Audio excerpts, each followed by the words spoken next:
Hi, it's Kathleen Mackay here, day 22 of my video challenge. Today I actually wanted to follow on from yesterday's video when I absolutely opened up about the first time I thought of suicide. Whilst I was only 8 years old at the time, and I had no knowledge of that, you know, people actually action that kind of thing, because I never had any exposure to anything like that. I never had exposure to television. We didn't hear about that kind of thing in church, so I just didn't know that people could actually do these things, like commit suicide.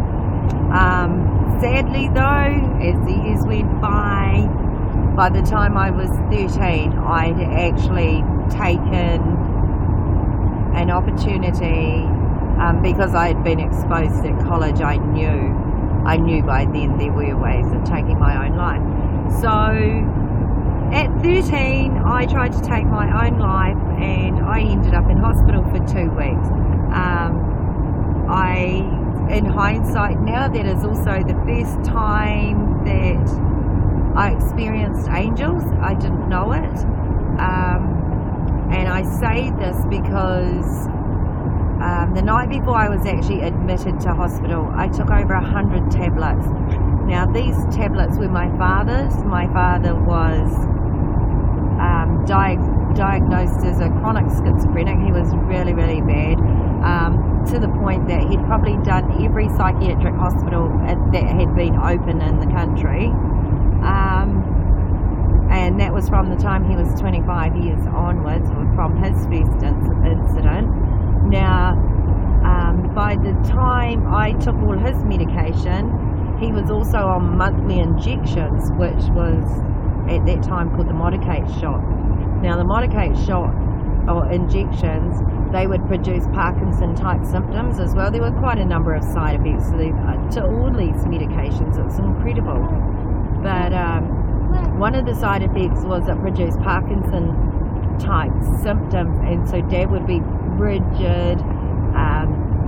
He couldn't, he had no fluid of movement or anything like that, and he was constantly dry. I mean, they were the symptoms I knew about. So for that, he was prescribed medications like Benhexol, which is Pipinol, and that would produce fluid movements and also produce saliva and amongst other things, as well as hallucinations, chronic hallucinations, which I didn't actually understand until I'd taken these tablets. But I'd taken over 100 tablets.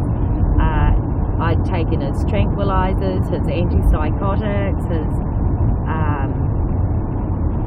he was also on antidepressants. So I bowled back over 100 of these tablets. Anyway, I was doing crazy things that night that my father didn't understand what I had done. And, because they'd been locked up in so many psychiatric units, they used to get beaten. Some horrific things used to happen to them that they actually passed things on to him, and he came home and did them to us. So that night he knocked me out. He knocked me out and I was comaed, and I don't remember another thing until the morning when I was asked to make breakfast for my siblings, which by that point I was hallucinating, and I was buttering placemats, thinking I was buttering toast, and my parents at the time decided to keep me home from school.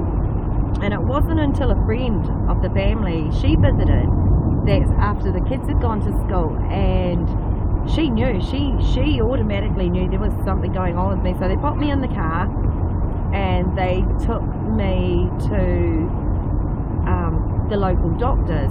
Well, by the time they'd got me to the actual doctors, my legs wouldn't work. I was slowly losing control of everything. So they said to the doctor I couldn't even make it out of the car, so that the doctor had said rush me to Marsden Hospital. They took me to Marsden Hospital, and I experienced numerous hallucinations. Medically, there was nothing they could do for me. They couldn't stomach pump me. It was too late because everything had started processing in my system. And so we had to ride with it. So I was probably out of it for a good week, and then social workers and stuff became involved in our case, and then another week later I was fine to go home. And back in those days, you know, whether they knew about child depression, or which I don't think they did, they put it down to attention seeking. I could not believe it, but I didn't know this until I was in my 20s when I actually read some of my files. Yeah, they put it down to attention seeking, and I was just absolutely gutted. I was like, even then you still didn't get what was going on with me. You didn't understand. And I mean, I actually was a straight A student and everything at school. You know, I have school reports from when I was 11 and 12, and not only was I top of my class, I was often top of the whole school, out doing classes that were ahead of me, children that were ahead of me. I was so advanced, but because of my upbringing, I blew it all. And from that point onwards, I just, you know, nobody helped me. The government wiped their hands of me because I was a state ward, but they didn't know what to do with me, so it was better that I disappeared, which I ended up doing in the end. I ran away and started supporting myself at 14. Unfortunately, because of the episode with the drugs, and because I knew I could forget, that was the kind of life I took on. And it took many, many years of battling not only the black dog, but drug and alcohol issues as well. But like I said, I'll share those other days because there's so much to learn from that. But as I said, that was my first experience with angels intervening. How I survived that episode's beyond me, so I can only put it down to angels. But I have to say, that was one of many incidences I believe angels stepped in and saved my life for these coming years that are ahead of me. With that being said, I'm going to love and leave you, and thank you for listening, guys. Thank you very much.